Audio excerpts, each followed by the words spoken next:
இந்த பத்திரிகையாளர் மன்றத்திலேயே இதற்கு முன்பு பார்த்தீங்க அப்படின்னா குறைந்தபட்சம் இதுவரை நாங்கள் ஒரு 7-8 பத்திரிகையாளர் சந்திப்புகளை நடத்தியிருப்போம்.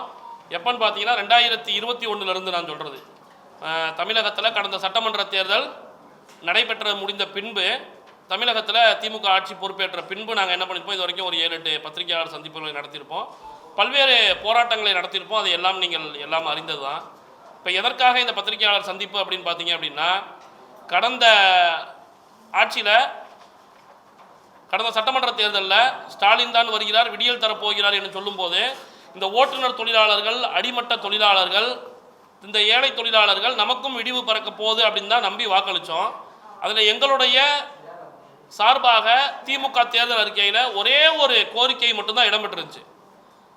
கோரிக்கை எண், அதாவது அவங்களுடைய வாக்குறுதி எண் 155. புதிய ஆட்டோ வாங்கக்கூடியவர்களுக்கு மாநகரங்கள்லையும் நகரங்கள்லையும் 10,000 ரூபாய் மானியம் வழங்கப்படும் அப்படின்றத அறிவிச்சிருந்தாங்க. அந்த ஒற்றை கோரிக்கையை கூட அவங்க இது வரைக்கும் நிறைவேற்றலை. இருந்தாலும் அது தேர்தல் வாக்குறுதி. ஆனால் எங்களுடைய அடிப்படை கோரிக்கைகள்னு ஒன்று இருக்கு. எங்களுடைய அடிப்படை கோரிக்கைகள் என்பது பார்த்தீங்கன்னா, ஆட்டோ மீட்டர் கட்டணம், இந்த அக்ரிகேட்டர் நிறுவனங்களை முறைப்படுத்த வேண்டும். ஓலா, ஊபர், ரேபிட்டோ, நம்ம யாத்திரை இந்த மாதிரி நிறுவனங்களை முறைப்படுத்தணும். அதன் மூலியமா பயணிகளுக்கும் பொதுமக்களுக்கும் ஓட்டுநர்களுக்கும் நன்மை பயக்கணும் அப்படின்றதுல தான் நம்ம என்ன பண்ணுறோம், கேட்டிருந்தோம். அது சம்பந்தமாக இதுவரைக்கும் எந்த ஒரு கோரிக்கைகளையுமே இந்த போக்குவரத்து துறையில், போக்குவரத்துறை ஆணையரகத்தில் கூட அமைச்சர் பத்திரிகையாளர் சந்திப்பை நடத்தியிருக்காரு, எங்களோட பேச்சுவார்த்தையை நடத்தியிருக்காரு. விரைவில் கோரிக்கை நிறைவேற்றப்படும், விரைவில் ஆட்டோ மீட்டர் கட்டணம் மாற்றம் அப்படின்னு எத்தனை செய்தியாளர்கள் எவ்வளோ செய்திகளை போட்டிருப்பாங்கன்றது உங்களுக்கு தெரியும். ஆனால் அந்த விரைவில் அப்படின்றத இன்னைக்கு வரைக்கும் முற்றுப்புள்ளி வைக்காம கமா போட்டு இந்த திமுக அரசு தொடர்ந்துகிட்டே இருக்கு. எங்களுடைய வாழ்வாதார கோரிக்கையாக அதை நாங்கள் கேட்குறோம். ஆட்டோ மீட்டர் கட்டணம் என்பது எங்களுடைய வாழ்வாதார கோரிக்கையாக, எங்களுடைய வயிற்று பிளப்பாக நாங்கள் அதை கேட்டுக்கிட்டு இருக்கோம். ஆட்டோ மீட்டர் கட்டணமாகட்டும், இந்த நிறுவனங்களை ஓலா, ஊபர் இதெல்லாம் ரெகுலேஷன் பண்ணுறது, இந்த பைக் டாக்ஸியை முறைப்படுத்துவது, சீட் பர்மிட்டு, இந்த மேக்ஸி கேப் வாகனத்துக்குலாம் பார்த்தீங்கன்னா 12+1 சீட் பர்மிட் கொடுத்தா அதில் என்ன வரும்னா அரசுக்கு வருவாய் வரும், சுற்றுலா பெருகும். ஆனால் இன்னைக்கு தமிழகத்தினுடைய எல்லை மாவட்டங்களில் கர்நாடகா, கேரளா, ஆந்திரா போன்ற மாநிலங்களினுடைய மேக்ஸி கேப் வாகனங்களை என்ன பண்ணுறாங்க, பயன்படுத்துகிறாங்க. அதனால வருவாய் அந்த மாநிலங்களுக்கு போயிட்டு இருக்கு. தமிழகத்திலேயே அத்தகைய சூழ்நிலை இருக்கு. இந்த அளவுக்கு மோசமான சூழ்நிலைகள் இருக்கு. இதை தாண்டி பார்த்தீங்க அப்படின்னா ஜூம் கார் அப்படின்னு ஒரு செயலி, அதே போல பார்த்தீங்க அப்படின்னா பிளாப்ளா கார் அப்படின்னு ஒரு செயலி. இந்த 2 நிறுவனங்களும் என்ன பண்றாங்க அப்படின்னு பார்த்தீங்க அப்படின்னா, மிக முக்கியமாக சொந்த பயன்பாட்டு வாகனங்களை வாடகைக்கு கேட்குறாங்க. அந்த வாகனங்களை நாங்கள் புக் பண்ணி சென்னை போக்குவரத்து ஆணையரகத்திலே கொண்டு போய் ஒப்படைச்சோம். அந்த வாகனங்களுக்கு 25,000 ரூபாய் வரைக்கும் அபராதம் விதிச்சாங்க.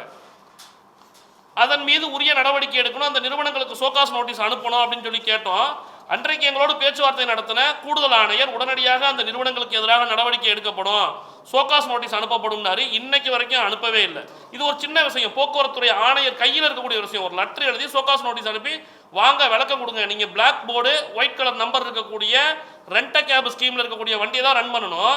இவ்வளோ ஒயிட் போர்டை ரன் பண்ணுறதுனால இன்னைக்கு பள்ளியில் பார்த்தீங்க அப்படின்னா பல ஸ்கூலில் ஒரு ஆட்டோ ஓட்டுநர் இன்னைக்கு ஒரு 6,000 ரூபா ஒரு 3 பிள்ளைகளை காலையில் விட்டுட்டு சாயங்காலம் திருப்பி கூட்டு வரதுக்கு 6,000 ரூபா வாங்குறாருன்னா, சுமோ 10 வருஷம் பழைய சுமோ வண்டி, ஒயிட் போர்டு வண்டியை வச்சு 5,000 ரூபாய்க்கு ஓட்டுறாங்க. அந்த வண்டிக்கு இன்சூரன்ஸ் இருக்காது, எஃப்சி இருக்காது, 15 வருஷம் கடந்த வண்டி. இன்னைக்கு ஸ்கிராப்பிங் பாலிசி பேசிட்டு இருக்காங்க. அந்த குழந்தைகளினுடைய பள்ளி குழந்தைகளுடைய பாதுகாப்பு, பிஞ்சு குழந்தைகளுடைய பாதுகாப்பு அதில் இருக்குங்க. ஆட்டோ டிரைவர் 5 குழந்தைய ஏற்றிட்டு போனால் கூப்பிட்டு கேஸ் போடுறீங்க, ஒயிட் போர்டு வண்டி ஓட்டிக்கிட்டு இருக்கிறாங்கன்னு சொன்னால் அது சம்பந்தமாக விழிப்புணர்வுகளையோ எதையுமே பண்ணுறது இல்லை. ஆனால் பள்ளிகளினுடைய அந்த வேனெல்லாம் செக் பண்ணுறது, தரத்தை செக் பண்ணுறோம்னு போலியாக தான் இந்த போக்குவரத்து துறையில் செயல்பட்டுக்கிட்டு இருக்காங்களே தவிர அதில் உரிய நடவடிக்கை எடுக்கல. இதனால் என்ன ஆகுதுன்னா, பல இடங்களில் இந்த டூரிஸ்ட் கேப் பாருங்க, அதனுடைய பர்மிட்டை ஒப்படைச்சிட்டு இன்னைக்கு என்ன பண்ணுறாங்கன்னா ஒயிட் போர்டை வச்சு ஓட்ட ஆரம்பிக்கிறாங்க. ஏன்னா அதிகாரிகள் நடவடிக்கை எடுக்க மாட்டாங்க. 5 வருஷத்துக்கு ஒரு தடவை 10 வருஷத்துக்கு ஒரு என்ன பிடிக்க போனால் நான் 10,000 ரூபா ஃபைன் கட்டிட்டு போவேன். இதே இது டாக்ஸியாக ஓட்டணும்னா வருஷத்துக்கு ஒரு தடவை எஃப்சி, இன்சூரன்ஸ் 10,000 ரூபா இன்சூரன்ஸ் ஒயிட் போர்டு கட்டினா டீ போர்டுக்கு 20,000 ரூபா 25,000 ரூபா. இதை எல்லாத்தையும் சமாளிக்க முடியாமல் பல பேர் இப்படி மாறிக்கிட்டு இருக்காங்க. இதில் பல கோடி ரூபாய் அரசுக்கு வரி வருவாய் இழப்பு ஏற்படுது. எங்களுடைய முக்கியமான ஒரு மிக மோசமான ஒரு விஷயமா நாங்கள் என்ன பார்க்குறோம் அப்படின்னா, எங்களுடைய கோரிக்கைகளை நிறைவேற்றப்படலை. ஆனால் எங்களை இந்த அரசு எவ்வளோ தூரம் நோகடிக்க முடியுமோ, என்ன சொல்லுவாங்க, அதாவது எங்களை எவ்வளோ தூரம் மிக கடுமையாக கையாள முடியுமோ அப்படி கையாளுறாங்க. ஆட்டோ மீட்டர் கட்டணம் உயர்த்தி கொடுக்கல, ஆட்டோவில் எல்லாருக்கும் கட்டாய QR ஸ்டிக்கர் ஒட்டணும்னு சொல்லி காவல்துறை ரோடாக என்ன பண்ணாங்க, ஆட்டோக்களை மடக்கி ஓட்டுநர்களை மிரட்டினாங்க, ஆட்டோவில் இந்த பிரச்சனை. இப்போ மேக்ஸி கேப்பில் நாங்கள் எல்லாரும் சீட் பர்மிட்டை உயர்த்தி கொடுங்க அப்படின்னு கேட்டால் அதுக்கான வரியை கட்டுறதுக்கும் தயாராகவும் இருந்தால் சீட் பர்மிட் கொடுக்க முடியாதுன்னு சொல்லி மேக்ஸி கேப் வண்டியை ஃபுல்லாக லைஃப் டேக்ஸ் வண்டியாக மாற்றி 4 லட்ச ரூபா 5 லட்ச ரூபா அபராதம் விதிச்சாங்க. இதை தாண்டி இந்த ஓலா, ஊபர், ரேபிடோ, இந்த நிறுவனங்கள், ரெட் டாக்ஸி இதெல்லாம் முறைப்படுத்துங்க அப்படின்னு சொன்னால் என்ன பண்ணுறாங்கன்னா, விஎல்டிடி டிவைஸை இமீடியட்டாக ஃபிக்ஸ் பண்ணுங்க. இந்த விஎல்டிடி டிவைஸ் அப்படின்றத நாங்கள் இப்போ எப்படி பார்க்குறோம்னா அதற்கு உரிய கால அவகாசம் கொடுக்கணும்.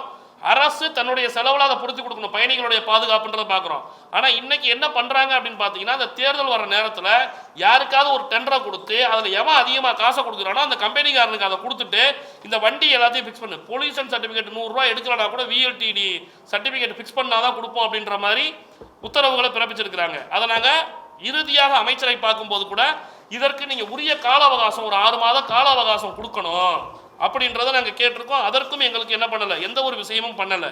இத்தகைய சூழ்நிலைகளில் மிக மோசமாக நடந்துக்கிட்டு இருக்கு. நாங்கள் அமைச்சரை பார்க்குறோம். எங்களை பொறுத்த வரைக்கும் அமைச்சர் அவர் சென்னையில் இருக்கும்போதெல்லாம் போய் பார்க்குறோம். இந்த 5 வருஷத்தில் அவரை ஒரு 15 தடவை சந்திச்சிருப்போம், பேச்சுவார்த்தை நடத்தியிருப்போம். அவர் சொல்லக்கூடிய பதில் என்ன தெரியுமா, போய் ஆணையரை பாருங்க, நான் பேசிடுறேன் தம்பி, இதை செஞ்சு தரேன் செஞ்சு, இதெல்லாம் அவர் சொன்னது தான் நாங்கள் போய் சந்திக்கிறோம். அமைச்சர் ஆட்டோமீட்டர் கட்டணத்தை பொறுத்த வரைக்கும் எங்களுக்கு சொல்லும் போது இப்போதான் மகளிருக்கு பேருந்து விட்டுருக்கோம். 2023 அவர் பொறுப்பேற்ற உடனே இந்த டைமில் ஆட்டோமீட்டர் கட்டணத்தை ஏற்றணும்னா பெரிய சலசலப்பு வரும். பஸ் கட்டணத்தை ஃப்ரீ பண்ணிட்டு ஆட்டோமீட்டர் கட்டணத்தை ஏற்றிட்டாங்கன்னு கண்டிப்பாக முதலமைச்சருடைய கவனம் வரைக்கும் கொண்டு போயிருக்கிறோம். விரைவில் நிறைவேற்றி தரும்னாரு. அதை நாங்கள் நம்புகிறோம். 3 வருஷம் ஆயிடுச்சுங்க. ஒரு அமைச்சரால் ஒரு முதலமைச்சருக்கு அழுத்தம் கொடுக்க முடியாதுன்றதை நம்புகிறோம். இந்த ஜூம் காரு, இந்த பிளாப்லா கார், இந்த செயலிகள்லாம் போக்குவரத்து துறை ஆணையர் செய்ய வேண்டிய வேலைகள்.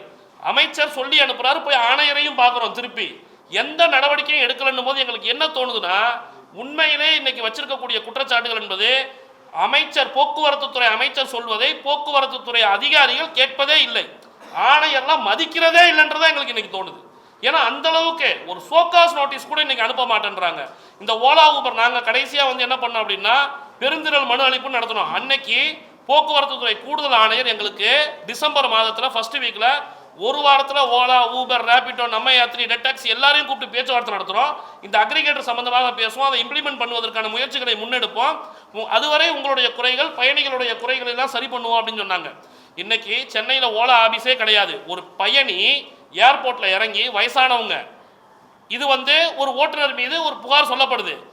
400 ரூபா வந்த சவாரிக்கு அவர் என்ன பண்ணாரு, 800 ரூபா கேட்டாரு, ஏதோ இறக்கி விட்டுட்டு போயிட்டாரு பாதியில் அப்படின்ற மாதிரி புகார் சொல்லப்படுது. சில தவறுகள் இந்த மாதிரி நடக்க தான் செய்யும்.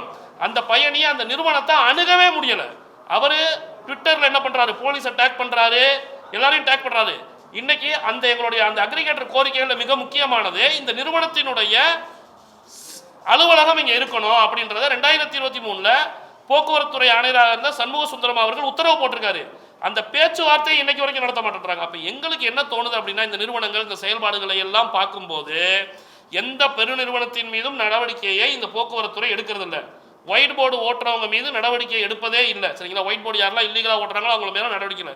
எங்களுக்கு பகிரங்கமான சந்தேகமாக என்ன இருக்குது அப்படின்னா, இந்த போக்குவரத்துறையில் இருக்கக்கூடிய அதிகாரிகள், இப்போ நாங்கள் உதாரணத்துக்கு சொல்கிறோம், டிசம்பர் மாதம் கூடுதல் ஆணையர் பேச்சுவார்த்தை எங்கள்கிட்ட நடத்தி ஓலா, ஊபர், ரேபிடோ, நம்ம யாத்திரை, அக்ரிகேட்டர் நிறுவனம் எல்லாத்தையும் கூப்பிட்டு பேச்சுவார்த்தை நடத்தோம். இன்னைக்கு வரைக்கும் நடத்தல.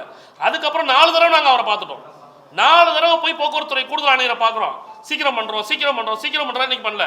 இவங்க கையூட்டு வாங்கிட்டு தான், லஞ்சம் வாங்கிட்டு தான் இந்த நிறுவனங்கள்கிட்ட, பெருநிறுவனங்கள் மீது நடவடிக்கை எடுக்க மாட்டேன்றாங்க அப்படின்றது எங்களுடைய மிகப்பெரிய சந்தேகமாக இருக்கு. இந்த போக்குவரத்து துறை இதை கண்டித்து நாங்கள் வருகின்ற 29ஆம் தேதி முதல் தொடர் போராட்டங்களை நடத்துவது என்பதை முடிவெடுத்திருக்கிறோம்.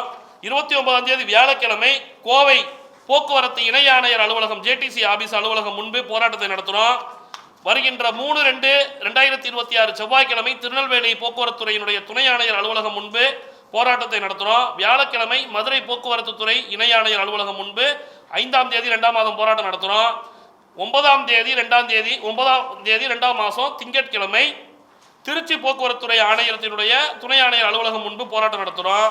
இந்த 4 போராட்டங்களும் நடைபெறுவதற்குள்ள போக்குவரத்துறை அமைச்சரோ போக்குவரத்துறை ஆணையரோ எங்களை அழைத்து இந்த கோரிக்கைகளை எல்லாம் நிறைவேற்றி கொடுப்பார்களேயானால் நிச்சயமாக எங்களுடைய போராட்டம் என்பது அதோடு நிறுத்தப்படும். இல்லைனா தமிழகத்தில் இருக்கக்கூடிய அனைத்து ஓட்டுநர்களையும் சென்னைக்கு திரட்டுவதாக முயற்சி பண்ணியிருக்கிறோம். கடந்த 2024 டிசம்பர் 10ஆம் தேதி நடந்த போராட்டம் காவல்துறை எங்களை கைது செய்ய முடியாத அளவுக்கு திணறுது நம்மளுடைய சைதாப்பேட்டையில். அன்னைக்கும் 1000 பேரை நாங்களா மண்டபத்தில் போய் உட்கார்ந்தோம், போக மாட்டோம். அந்த அளவுக்கு இருக்கக்கூடிய வலிமையான கூட்டமைப்பாக இருக்கிறோம். 10ஆம் தேதி செவ்வாய்க்கிழமை நாங்கள் பொது வேலை நிறுத்தம் சென்னையில் ஒரு ஆட்டோ கால் டாக்ஸிகள் கூட ஓடாது. மற்ற சங்கங்களிடமும் நாங்கள் பேசியிருக்கிறோம், அவர்கள் ஆதரவு தருவதாக சொல்லியிருக்கிறார்கள்.